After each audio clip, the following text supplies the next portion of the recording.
So you are heading the APME board also.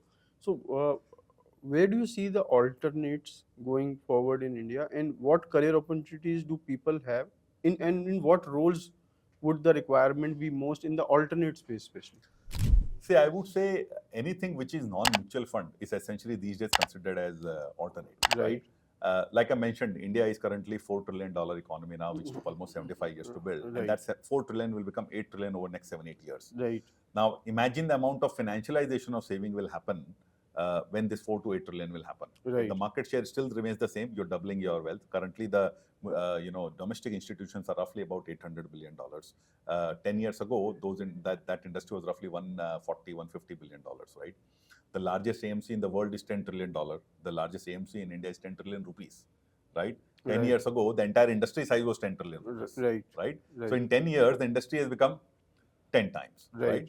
Now, this financialization of saving will eventually develop or have a lot of wealthy individuals, right? The people who can kind of meet demands. And those people, apart from plain vanilla product, which is MFs and otherwise, they would want little alpha for their own products. They would want little differentiated strategy which can meet their... Hello, good morning. We have Mr. Biharilal Deora with us, and I'll ask you, sir, first to introduce yourself to our students. My name is Biharilal Deora. In my day job, I work as a director with Abakkus Asset Manager Private Limited. In my old avatar, I used to be with academics. I've done fixed income. I started my career as a chartered accountant, and very soon realizing that you need to learn more to get into finance. And that's how I started my journey, sort of, getting into professional, education, starting with CFP and few other certification. But the idea which I realized is saying that, the world has sort of changed over the last 15, 20 years. Every now and then there is a market structure which is forcing you to reinvent yourself. Otherwise, you will be out of, picture. And that kind of, gave me that perspective, saying that unless you learn, unless you re-skill yourself, you're not going to survive in the changing financial world here. Great.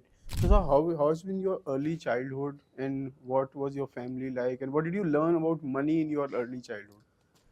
Look, I belong to Rajasthan and from a very small place called Fatehpur Shekhawati. And obviously, we had a family. I had three more brothers, and you obviously in joint family. So for us to begin, very early in our life, we had that concept of allocation. I won't call it asset allocation, but if anything comes to house, it'll be allocated appropriately to everyone. And for any expense which you have to do, you have to obviously justify why you're doing that expense. So the value of spending and the value of saving was kind of inculcated long back in our journey. I mean, obviously we were, there were limited means in those days, and we didn't have access to much information. So for us, it was only our teachers or maybe books where we would go to study or get guidance. I'm very sort of, thankful now that technology has enabled a lot of those things easily. But the initial experiences in your childhood still helps from that. And I'll give you a small incident. I started buying, a chocolate from one of the local mohalla shops, 50 paisa chocolate or 25 paisa chocolate on credit, right? And obviously I didn't have money. He would have looked at my family's credit worthiness and probably given me credit. And eventually that 25 paisa each day over 2 months became 50 rupees. And one of those fine days, he asked me saying that, okay, give me my 50 rupees. And I didn't have money. So I simply ran away from that particular place. Obviously, he knew where my address is. So he went to my house or my shop and got that 50 rupees. But that very early in my childhood, I realized saying that don't take a debt if you can't repay. Right. And don't take a debt which you don't know what the impact would be. Right. So I still pay my debts on time. Great. So your early education has been in Rajasthan only? Yeah, till maybe 8th grade I was in Rajasthan, and then my family all shifted to Surat. Right. My family is into textile business, so all of them now, obviously now manufacture. there is some phobia in small towns or tier 2 cities that they cannot enter into the mainstream financial world. So what message do you have for them? I think it's the opposite. People from any part of the world, whether it is small city or big city, I would say if you are a part of small city, you still have a lot more things to explore. And finance is always exploratory. Within finance, you can kind of get into any field. I mean, from a needle to aeroplane, everything is finance, right? Whether you get into corporate finance or normal finance or equity or asset classes, those options, you get into finance. Now, the other thing is, I'm assuming that in small towns, typically people will not have that much of a financial capital. This is the only business which you can do based on your intellectual capital, right? And that I'm assuming a lot of these people have. So this can kind of compensates and puts you on the same, racing track where others have been with capital, right? So this is only one place where on the basis of education you can compete. Right. And I think they are more street smart. The education level is maybe a little lower, but the street smartness in a small town is much higher than Much higher. well, Because they are supposed to do everything, right? I mean, they are not specialized in the thing. Right. You have to do pretty much all the household chores and everything with respect to whatever your business is. Right. So, how did you enter into this financial world? And what was that eureka moment that this is what I want to do? So, frankly, I wanted to become an IT engineer. And that's how I was studying with my IT. But then the Y2K and 9/11 and everything happened. At that point in time, I thought maybe that is not for us, so I should enter into finance. And by the time I had already chosen my, 11th grade subject to commerce versus science. So I ended up in finance. When I did finish my chartered accountancy, I very soon realized saying that, in India, we equate accounting with finance. But they may not be same. Right? They are very, very different, right? Outside India, most of the universities, you have two separate departments. Finance is separate, accounting separate. Here we kind of somewhere see that, okay, both of them are together. Now, while accounting might be on one side of the table, finance is totally on the opposite side of the table. You obviously need accounting knowledge in order to understand finance, but that's not a prerequisite. There are a lot of people who get into finance as long as they are there. And the other thing I realized is saying that if you get into finance, it's all about continuous learning. You can't kind of do something and stop for maybe 15 years, because every 5 years market is changing, every 5 years regulation is changing, every 5 years something or the other with respect to market nuances is coming, right? Whether it is a global financial crisis, whether it is credit crisis, whether it is COVID, whether it's demon. So unless you prepare yourself for those things, finance is not for you, right? And these aspects are what excited me when I started. Obviously, a lot of the crises have not happened. But I realized saying that, okay, what would have happened if I had already taken IT and I was already IT engineer and then, 9/11 or something like that, what career options I would have. Right. And I realized saying that finance is something which gives you those options, right? You can get into any part. You can get into corporate side. You can get into, wealth management side. You can get into asset management side. And I thought maybe you should choose a career which gives you those options. You don't know what you want, very early in your life, right? You want to explore. And finance obviously allows you to explore. And today, what opportunities do you find or see for people who are willing to enter into this room? They are either switching from another stream into finance, or young graduates who want to build a career into finance. So what opportunity do you see, and what is the career, what would their career look after 25 years? Would it justify choosing it? See, there are 5 crore people who graduate in India every year. Right. Okay. Maybe 500,000 of them would do an MBA or a master's or something. Right. And remaining don't know what do they want to do in life, right? Right.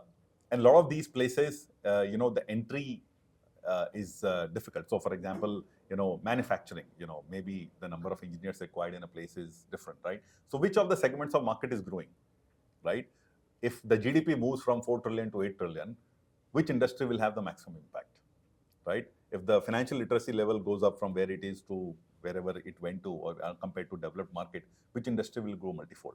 So I think one should choose their career with respect to which industry has more growth potential. And you're often seen that when people start their specialization, the prospects of career looks good. By the time they finish their specialization, that segment has changed. So if you started with the, engineer or an MBA in, XYZ, by the time you graduate, that, field is gone out of the flavor. Right. I think finance is one thing which will never kind of, lose its charm, because that's the core of every operation out there. Right. The second part is a lot of these places, the careers are mostly localized. When I say localized, it could be city, it could be state, it could be country. Right. Finance is one place where, your careers are more global in nature. Right. Once you understand trading, irrespective whether you're trading in India or outside India, it's pretty much the same. So I would say, if you have a knack of numbers, if you have a knack of understanding, changes which are happening around the world, and if you have patience, I think finance is something which you should definitely explore. Now, it is not necessary, Now, typically, a business development guy or a sales guy is also considered to be in finance. So it's not that finance is only about, Excel sheets and numbers and otherwise. Right. Within finance, there are multiple roles. Right. There are roles which are more customer oriented. There are roles which are more inward oriented. There are more roles which are compliance oriented. So don't consider finance as just, numbers. Right. Let's say if you're a company secretary or you are something into law graduate, Right. you are very much needed in finance because you can understand the complex nuances and terminologies of finance. Right. So finance offers you that multifold thing, saying that once you have done it, you can probably try to get into any organization, into any function. Right. Now, there are certifications, which are basically bundled knowledge. So, what are the role of certifications, something like a chartered wealth manager, for a person who is willing to enter into specific domains of finance? See, what happens is we typically like someone to handhold us in terms of what they want to read. Right. So till school, college, you have a defined curriculum, you have a defined exam, right? And you go by that pathway. Right. Now, suddenly after graduation, post-graduation, you realize that you don't know what to do. And there is no one to guide you. Right. And that's where the certifications kind of fulfill that gap.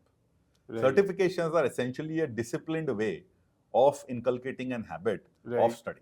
Right. Because you have spent some money, because you have invested that money, because there are books available, because there are some maybe classes available, because there are forums available, because there are alumni networks available, you tend to kind of know what you have to do, right? There is a pathway available to us, right? And it's more of a structured learning approach, and it could be any other certification, maybe CWM or otherwise, but it offers you a structured way to achieve what you want, right? And that structure is what I think works well with human mind.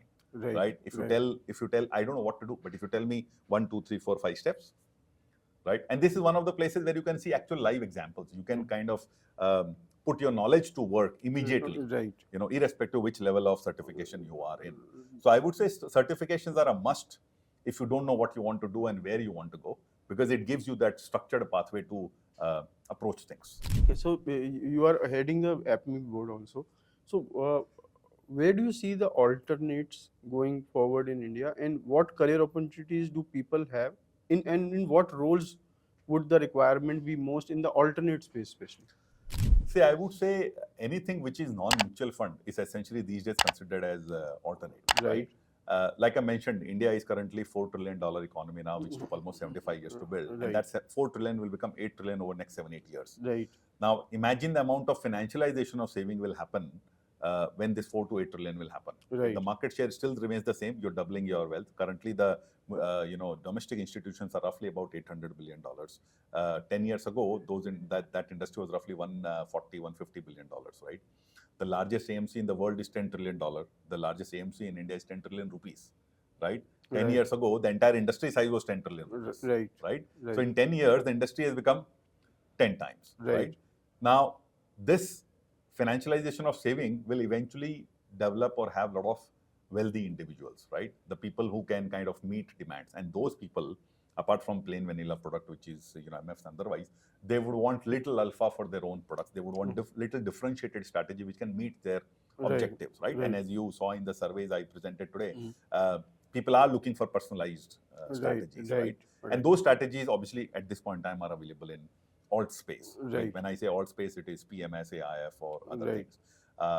And if you are part of that journey early right now, so this is similar to what maybe MFs were in early 2005 or early 2003, when people still had to tell them what is an SIP, what is a mutual fund. I think we are at that stage or that cusp where we are looking at. So in the alternate space, would you require more people in the distribution part, product creation part, compliance part? What? 100% everywhere.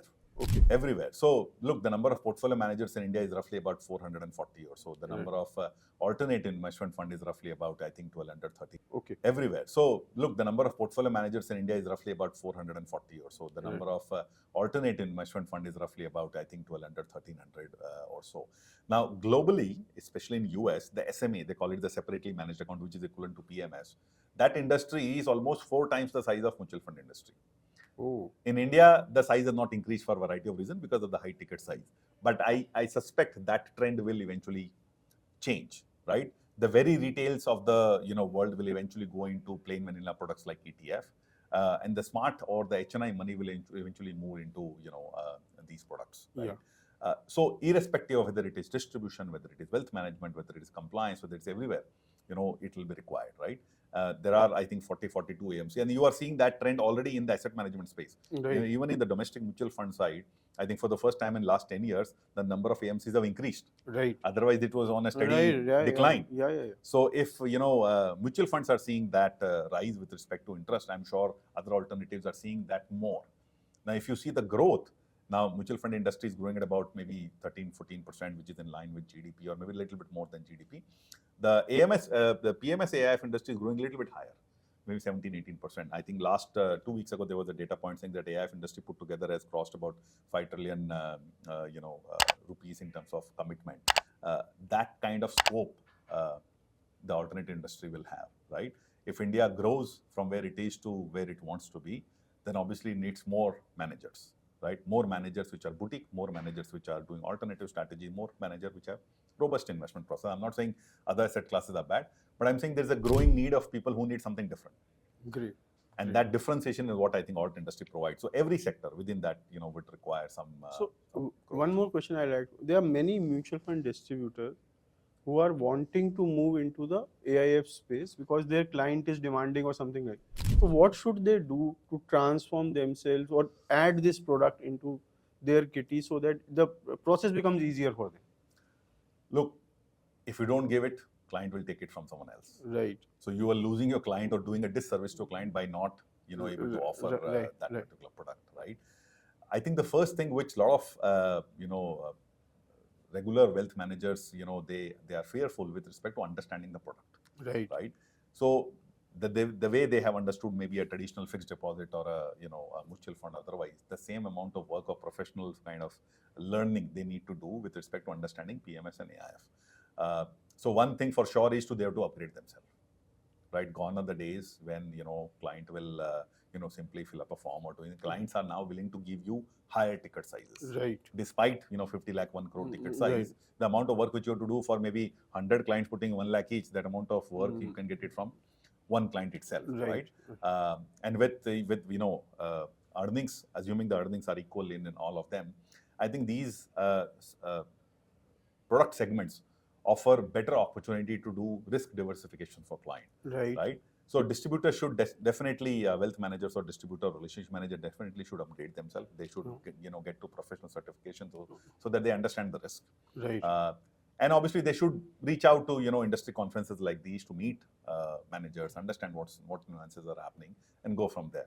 Clients are going towards these products and they will take it whether from you or whether from someone else. So it's a question of, it's not a question of when, it's a question of, how soon you should do it. Right. And what message do you have for us organizing this conference? How did you like it, and anything which you want to? I think it's a great event for 2 days. I haven't seen many events which go over a period of multiple days to kind of cater to the learning needs of the fraternity. And you guys are doing a great job. I must congratulate on doing the 18th edition of this event, which is truly kind of amazing and fascinating with the kind of participation you're still getting. I saw the agenda and there are quite a lot of sessions on different asset classes, and I believe you have worked really hard to design the agenda, which is very differentiating from rest of the conferences. So good luck and thank you so much for doing this. Thanks a lot. Thank you very much, sir. Thank you.